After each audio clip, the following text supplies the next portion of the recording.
The BBC is set to air 18 continuous hours of election coverage as Brits wait with bated breath to find out who their new Prime Minister will be. BBC One will remove all of its scheduled daytime content, with even big-hitter BBC Breakfast being axed from the airwaves. However, host John Kay is expected to still appear on the channel tomorrow morning, as he's involved in the rolling news coverage. The coverage will begin at 9:55 p.m. this evening, just 5 minutes before polling stations close, and won't end until 4 p.m. the day after. BBC News at 10 is the first program to be disrupted, to be replaced by continuous election coverage throughout the evening and into the night.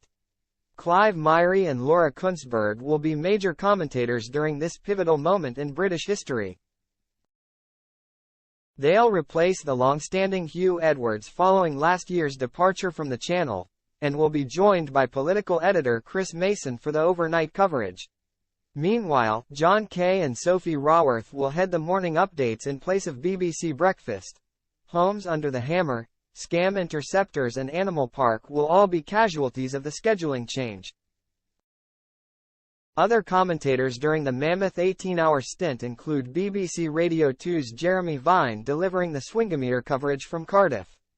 Then there'll be Kirsty Wark reporting from Glasgow and Andrea Catherwood repping Belfast.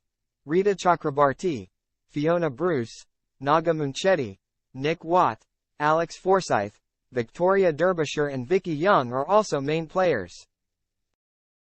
Meanwhile, although the election, and the nerve-wracking possibility of a Labour supermajority, is all Brits can talk about, ITV's GMB has taken the shock step of axing all of its coverage today due to broadcasting rules.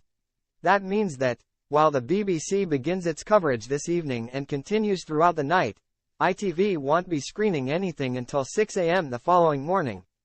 Harlot Hawkins announced the shock news in an Instagram post to her 270,000 followers, in which she urged them to head out to the polling stations and vote.